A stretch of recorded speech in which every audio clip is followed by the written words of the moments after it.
नमस्कार बच्चों, जय श्री कृष्णा। स्वागत है आपका 8th साइंस क्लास में।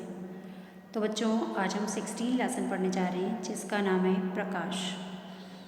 देखो बच्चों, इस लेसन के अंदर हम परावर्तन के नियमों के बारे में अध्ययन करेंगे। परावर्तन क्या है, परावर्तन क्यों होता है, कैसे होता है, परावर्तन के नियम कौन कौन से हैं, और नियमित परावर्तन, विस्तृत परावर्तन, परावर्तन के प्रकार के बारे में अध्ययन करेंगे। इसके साथ साथ हम नेत्र की संरचना के बारे में भी अध्ययन करेंगे।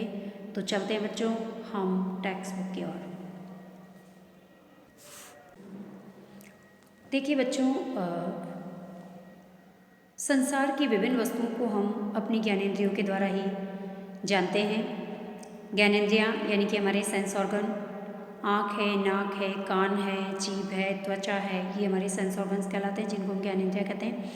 इन ज्ञानेंद्रियों की सहायता से ही हम संसार की विभिन्न वस्तुओं के बारे में जानकारी प्राप्त कर पाते हैं, और इनकी सहायता से ही हम नदियों, पर्वतों, पेड़ पौधों, कुर्सियों, मनुष्यों, अपने चारों ओर की अनेक प्रकार की वस्तुओं को देख भी पाते हैं, छू भी पाते हैं, महसूस भी कर पाते हैं, है ना। और हम आकाश में बादल, इंद्रधनुष, उड़ते हुए पक्षियों को भी जो है वो देख पाते हैं, है ना। नेत्र हमारा एक ज्ञानेंद्रिय है और उसकी सहायता से हम देखते हैं। अब रात्रि में हम चंद्रमा तथा तारों को भी देख पाते हैं, और दृष्टि के द्वारा ही हम इन पृष्ठ पर छपे हुए शब्दों को भी अभी देख पा रहे हैं। आप अभी मोबाइल में देख पा रहे हैं, तो आप पढ़ रहे हैं तो मोबाइल के अंदर जब देख रहे हैं तो आपको अक्षर छपे हुए दिखाई दे रहे हैं, साथ साथ सुनने के साथ साथ आप देखने का कार्य भी कर रहे हैं। तो दो ज्ञानेंद्रियाँ आपके कार्य कर रही है अभी एक साथ, है ना। एक तो सुनने वाला सेंस ऑर्गन और दूसरा देखने वाला सेंस ऑर्गन, और तीसरा ठीक है। तो चलते हैं बच्चों, हम ज्ञानेंद्रियों के द्वारा ही विभिन्न वस्तुओं को पहचान पाते हैं और देख पाते हैं। अब देखिए बच्चों, वस्तुओं को दृश्य कौन बनाता है? क्या कभी हमने ऐसा सोचा है कि हम विभिन्न वस्तुओं को कैसे देख पाते हैं, या फिर हम कह सकते हैं कि हम वस्तुओं को नेत्रों से देखते हैं। यदि हम नेत्र से देखते हैं, यदि हम कहें कि हम नेत्र से, आंखों से वस्तुओं को देखते हैं, तो क्या हम अंधेरे में किसी वस्तु को देख सकते हैं? यदि रूम के अंदर अंधेरा कर दिया जाए और फिर हमको कोई चीज़ लाकर हमारे सामने रखी जाए, तो क्या हम उसको देख पाएंगे? नहीं। तो किसी भी वस्तु को हम तभी देख पाते हैं कि जब उस वस्तु से आने वाला प्रकाश हमारी नेत्रों के अंदर प्रवेश करता है, और फिर जब वो पुनः परावर्तित होता है तभी हम किसी वस्तु को देख पाते हैं। तो इसका मतलब ये है कि हम सिर्फ नेत्र की सहायता से किसी वस्तु को नहीं देख सकते। हमें देखने के लिए, किसी भी वस्तु को देखने के लिए, किसी भी वस्तु को जब हम देखते हैं तो सबसे पहले उसका प्रकाश हमारी आंखों के अंदर प्रवेश करता है, और फिर वो परावर्तित होता है। परावर्तित प्रकाश के कारण ही हम किसी वस्तु को देख पाते हैं। समझ में आया? अब देखिए, हमने 7th क्लास के अंदर ही पढ़ा था कि कोई भी पॉलिश की हुई या चमकदार जो पृष्ठ है या कोई दर्पण है, वो दर्पण की भांति यदि कार्य कर रहा है, तो उसके ऊपर पड़ने वाला जो प्रकाश होता है, वो जो प्रकाश उसके ऊपर गिरेगा, वो प्रकाश जो होता है वो परावर्तित हो जाता है ना। और परावर्तित होने के कारण ही हम उसको देख पाते हैं। यानी कहने का मतलब ये है कि यदि आप मोबाइल को देख पा रहे हैं, तो हम कह सकते हैं कि मोबाइल के द्वारा जो रेज निकल रही है वो आपकी आंखों में जा रही है, और फिर वहाँ से परावर्तित हो रही है, जिसके कारण आप उसमें आराम से देख पा रहे हैं, है ना, और कानों से सुन भी पा रहे हैं। तो कहने का मतलब ये है कि सिर्फ नेत्रों की सहायता से हम नहीं देख सकते। किसी भी वस्तु के प्रकाश का हमारे नेत्र में प्रवेश करके और जब परावर्तन होता है, तो परावर्तन के कारण ही हम किसी वस्तु को देख पाते हैं, है ना। अब देखिए बच्चों, परावर्तन के नियम हम पढ़ने जा रहे हैं, तो इसको हम एक प्रयोग के द्वारा कर रहे हैं। तो चलते हैं हम चित्र की ओर। सबसे पहले हमने एक टेबल ली है, मेज़ ली है, और उसके ऊपर एक ड्राइंग बोर्ड रखा है, उसके ऊपर हमने कागज़ की एक शीट लगाई है, उसके ऊपर हमने एक कंघा रखा है। तो चलते हैं चित्र में, चित्र के द्वारा हम इसको समझने का प्रयास करते हैं। अब देखिए बच्चों, परावर्तन को दर्शाने का प्रयोग हम कर रहे हैं। सबसे पहले हमने एक टेबल लिया है, टेबल लेकर इसके ऊपर हमने एक कार्डबोर्ड लिया है, कार्डबोर्ड के ऊपर हमने एक शीट बिछाई है, और शीट के ऊपर हमने एक कंघा रखा है। अब हमने क्या किया है, देखो, कंघे के बीच वाला हिस्से को हमने खुला छोड़ दिया है, बाकी आसपास के हिस्से को हमने एक धागे से बांध दिया, जिससे कि इसके छेद बंद हो जाए, है ना। इसके बीच का जो स्थान है दो दांतों के बीच का, वो बंद हो जाए। अब हमने क्या किया, एक टॉर्च ली है, और टॉर्च से लेकर के कंघे के खुले स्थान पर हमने प्रकाश को भेजा है ना। टॉर्च को उसके सामने रखा है, कंघे के सामने। जब हम टॉर्च को कंघे के सामने रखते हैं तो हम देखते हैं कि प्रकाश की किरण कंघे में से होकर प्रवेश करती है और कंघे के दांते से वो टकरा करके पुनः परावर्तित हो जाती है। लेकिन वो हमें परावर्तित होती हुई ऐसे तो दिखाई नहीं देती, तो हम क्या करेंगे उसको देखने के लिए हमने क्या किया है, कांच की स्लाइड लगाई है पीछे। कांच की स्लाइड को जब हम लगाते हैं तो हम देखते हैं कि कंघे से गुजरने वाला प्रकाश जो है वो कंघे के दांतों से टकरा करके पुनः परावर्तित हो जाता है और ये देखिए हमें परावर्तित होता हुआ दिखाई दे रहा है। दिख रहा है स्लाइड के अंदर। तो स्लाइड की सहायता से हम देख सकते हैं कि किस प्रकार से परावर्तन होता है। ठीक इसी प्रकार से हमारी आंखों में भी होता है, हम किसी भी वस्तु को इसीलिए देख पाते हैं, है ना। तो जब प्रकाश हमारी आंखों में प्रवेश करता है और प्रवेश करके वो पुनः परावर्तित होता है, टकरा करके वापस से जब परावर्तित होता है तो उसी के कारण हम किसी भी वस्तु को आसानी से देख पाते हैं। तो ये परावर्तन था। अब चलते हैं आगे। अब देखो बच्चों, हम परावर्तन का नियम ही समझने जा रहे हैं। चित्र की सहायता से हमें अच्छे से समझ में आएगा। देखो, ये मान लेते हैं कि ये हमारा एक कोई भी समतल दर्पण है, ठीक है। एक समतल दर्पण है। इस समतल दर्पण पर हमने जो है यहाँ से प्रकाश की किरण को, यहाँ पर हमने एक टॉर्च रखा और टॉर्च से हमने प्रकाश को यहाँ से भेजा इस दर्पण के ऊपर।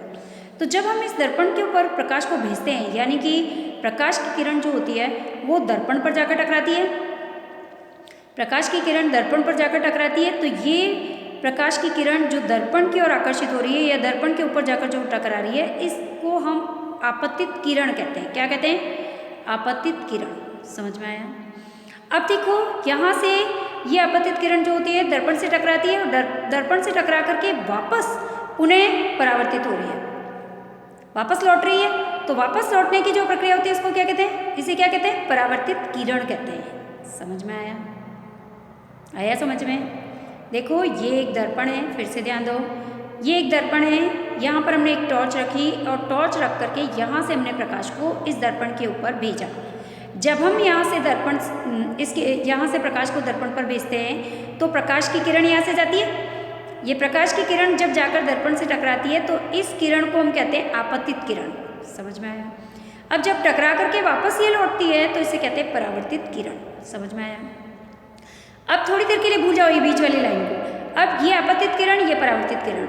अब आपतित किरण और परावर्तित किरण के बीच में बराबर सेंटर के अंदर हम क्या करते हैं? एक रेखा खींचते हैं। ये रेखा कहलाती है हमारी अभिलंब। समझ में आया? आया समझ में? आपतित किरण और परावर्तित किरण के बीच में हमने एक रेखा खींची, इसे हम कहते हैं अभिलंब। और आपतित किरण और अब देखिए बच्चों,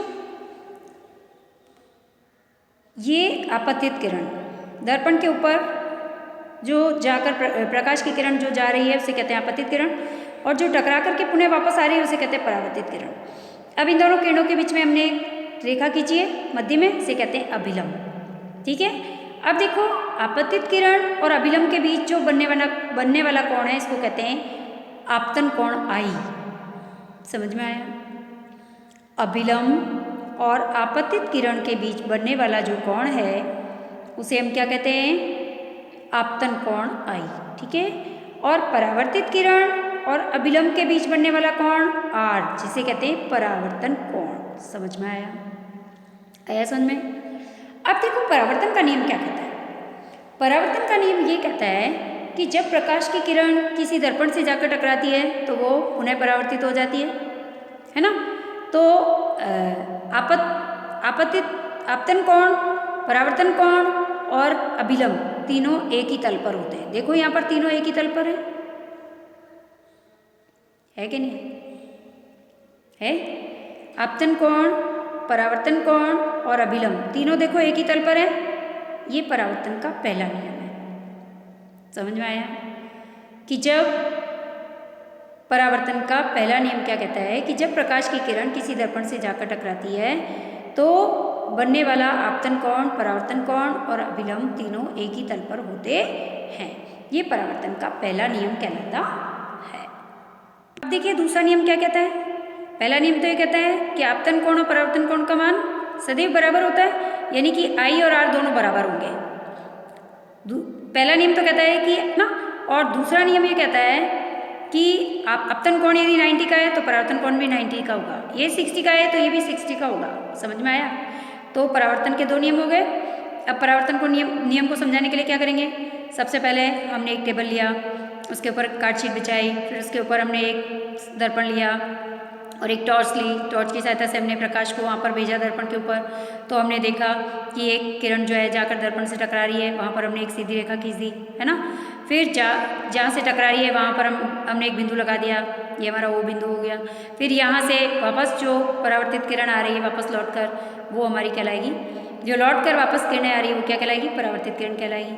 तो आपतित किरण, परावर्तित किरण और इन दोनों के बीच में एक हम अभिलंब खींचेंगे, है ना। तो आपतित किरण, परावर्तित किरण और अभिलंब तीनों एक ही तल में होते हैं और आपतित किरण और अभिलंब के बीच बनने वाला कोण I और परावर्तित किरण और अभिलंब के बीच बनने वाला कोण R, दोनों का मान सदैव समान होता है। ये परावर्तन के दोनों नियम कहलाते हैं। समझ में आया?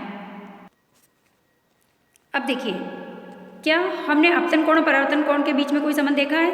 हमने ये देखा है कि दोनों ही लगभग बराबर है ना। हमने जो क्रियाकलाप अभी किया था इसके अंदर हमने यही देखा कि आपतन कोण सदैव परावर्तन कोण के बराबर होता है। ये परावर्तन का के नियमों में से एक है। ये परावर्तन का पहला नियम है जिसके अंदर आपतन कोण और परावर्तन कोण का मान सदैव समान होता है। कोण I और कोण R दोनों बराबर होंगे। यदि I 60 डिग्री है तो R भी 60 होगा, अगर I 90 है तो R भी 90 होगा। ठीक है। अब देखिए बुक क्या करिए कि यदि मेज पर आपतित किरण, आपतन बिंदु, अभिलंब और परावर्तित किरण ये सभी एक ही तल में पाए जाते हैं, ये परावर्तन का दूसरा नियम है। ठीक है। अभी मैंने आपको चित्र की सहायता समझाया था तो उससे आपको समझ में आया होगा, उससे आपको समझ में आया है कि परावर्तन का नियम क्या है। परावर्तन के नियम को किस प्रकार से हम प्रयोग द्वारा समझाएंगे, हम समझा सकते हैं अब, है ना। अब देखिए बच्चों, हम नियमित और विस्तृत परावर्तन को पहले पढ़ने जा रहे हैं। तो देखते हैं नियमित और विस्तृत परावर्तन किसे कहते हैं, क्योंकि परावर्तन के बाद इसके प्रकार समझ लेंगे तो इजी हो जाएगा हमारे लिए, इसलिए पहले हम यही समझेंगे नियमित और विस्तृत परावर्तन क्या होता है।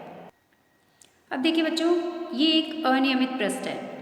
इस अनियमित पृष्ठ पर जब प्रकाश की किरणें हमने भेजी है या जब प्रकाश की किरणें इसके ऊपर आपतित होती है, आपतित होना मतलब गिरना, है ना।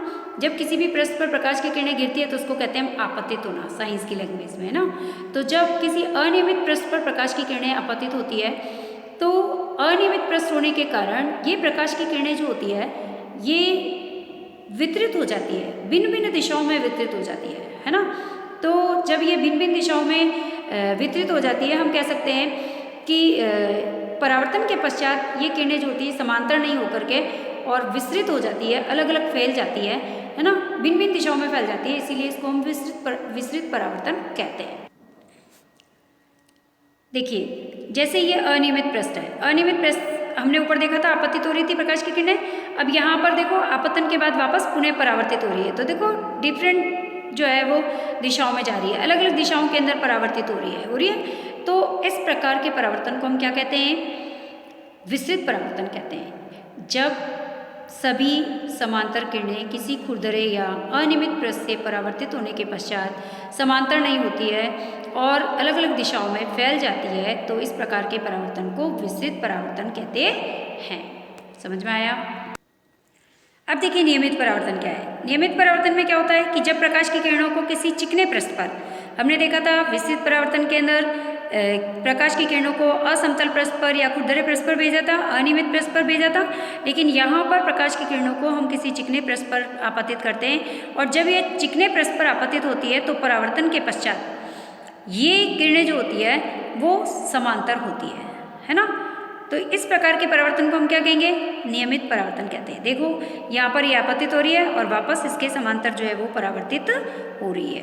तो इस प्रकार की किरणों को हम क्या कहते, इस प्रकार के परावर्तन को हम क्या कहते हैं, नियमित परावर्तन कहते हैं। आ गया समझ में? तो बच्चों आज हमारी क्लास यही कंप्लीट होगी। आज हमने परावर्तन के बारे में समझा, परावर्तन क्या है, परावर्तन के नियम क्या है और परावर्तन के प्रकार के बारे में पढ़ा, नियमित परावर्तन और विस्तृत परावर्तन के बारे में पढ़ा। बहुत ही इंपॉर्टेंट प्रश्न बनता है, परावर्तन किसे कहते हैं, परावर्तन के नियम बताओ, परावर्तन को उनकी प्रक्रिया को सचित्र समझाइए और परावर्तन के प्रकारों को समझाइए, नियमित और विशिष्ट परावर्तन में अंतर बताइए, है ना। इससे बहुत सारे क्वेश्चन इनके अंदर बनते हैं। तो धन्यवाद बच्चों, आज हमारी क्लास यही कंप्लीट होगी। नेक्स्ट टॉपिक हम नेक्स्ट क्लास के अंदर कंटिन्यू करेंगे।